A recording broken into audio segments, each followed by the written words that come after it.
hidden in forests and jungles, behind trees and vegetation. Quiet little eyes have observed mankind's evolution. Just a few people have been lucky enough to see them, and some others have been target of their mischievousness and tricks. These magical stories have been told through generations and can still be heard, especially in rural places that modernity hasn't reached yet.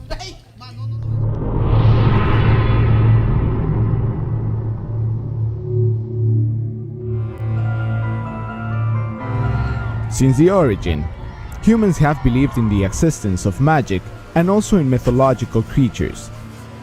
However, a kind of them is present in almost every ancient culture across the globe. Gnomes, leprechauns, fairies, trolls, Aluxes, chaneques, you name it. But how is it possible that so similar tales can be heard in the cold Celtic territories of Ireland the same way they exist on the other side of the earth, on the hot tropical lands of the Maya Empire? Is such a coincidence possible? The descriptions of most of these beings is always alike. Short, humanly figures that live for long periods of time and usually protect lands and belongings, but also hide things from people, play jokes, or in some other cases may even spread diseases or take lives away from people that disturb them.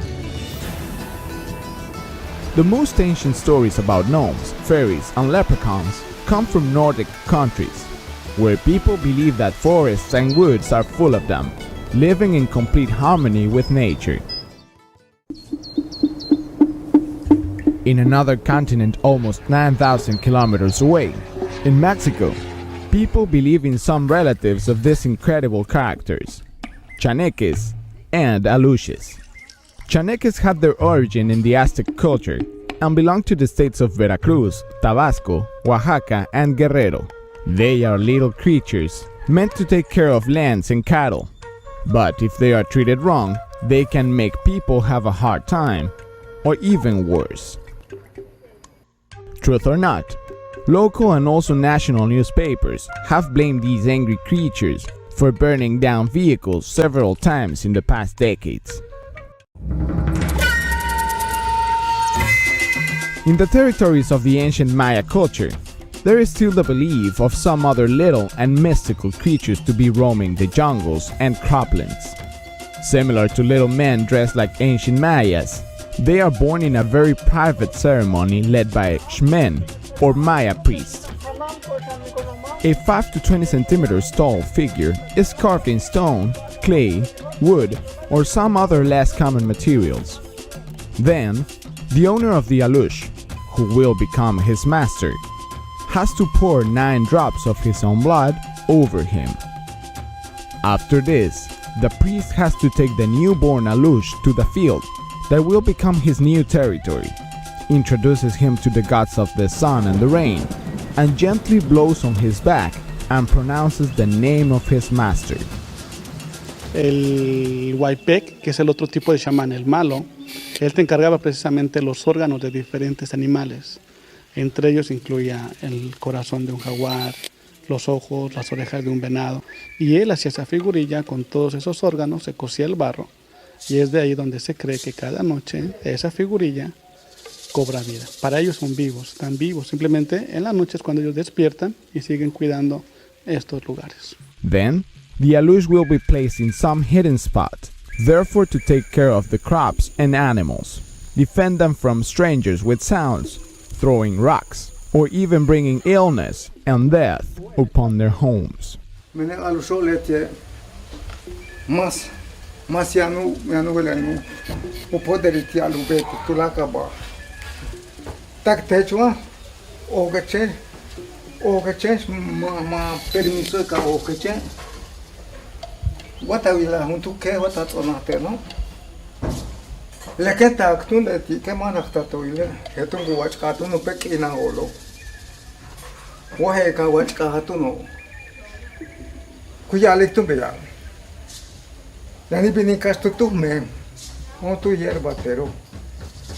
The master has to feed and offer him prayers.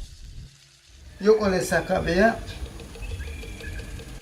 Le que o coco bastera, le que tengo citera. Le que o coco balo, tuntalo, tumbeta le ruido, tumbeta tum sonas ya lo pec sayube. Alonso, bajo sa kintsika uku, bajo ta kintsika chopen. Yo, llegan el pam, tum pexic. Le balce que yo, tu pec bata, jala, muy ya es loco. Le más que tactela, le que ube, tum beta ruido tero, macos macocli.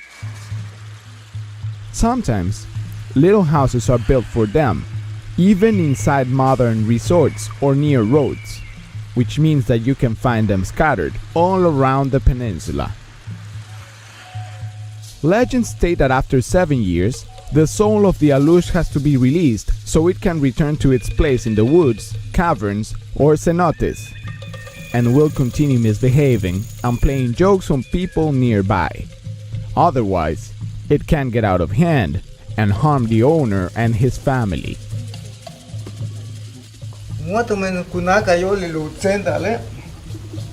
Akata 15 alusho. Yete tunele chuhuk sakao yete kam. Kutsaba tunu yuke. Leke ko kubim balo chikando kubim. Kutsaba tunu pechan tunu chuka. Ya pechan tunu chuka buka. Kusa chui kasta tunu yete ho. Leke lam ke holo leke oko tap listo soko kubem. Kimi kubem. Ke kinge sok beyo matuka sut tumen nakyo shan matsenke kolo atakart keshan. Kids are more likely to see and play with them, but stronger beliefs say that evil Aluxes are responsible for kidnapping them and also making adults get lost in the jungle.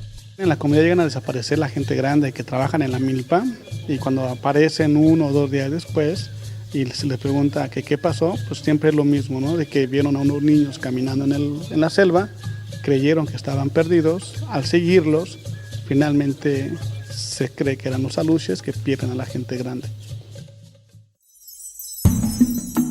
Hundreds of stories told by locals can be heard, but one of the most known tales involves a bridge that connects Cancun International Airport with its tourist area. This area was known to be place of Aluxes.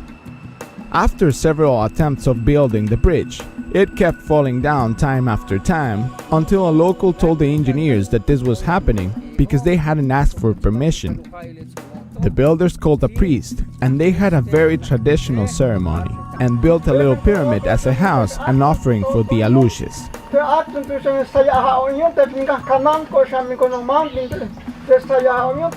The problem was solved and today the little house still stands under the bridge.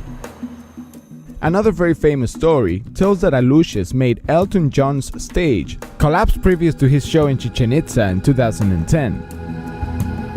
The organizers admitted that they held special ceremonies to ask for permission before the performances of Plácido Domingo in October 2008 and for Sarah Brightman 1 year after, but not for Elton John's show, and the stage collapsed dramatically just a few days before the concert. Coincidence? Almost every single culture had their own little and magical creatures without civilizations having contact with each other. There are some theories about Scandinavian pirates landing on America and therefore implanting some of their beliefs among natives. Is this the answer to our riddle? Or are these magical stories true? Maybe we'll never know for sure. What is true is that many people, also in big cities, fear these creatures even today, so they prefer to give them offerings and try not to disturb them, being part of their everyday life. This way, this belief is still alive and has turned into a very strong and modern social phenomenon. Satu bala awet sik,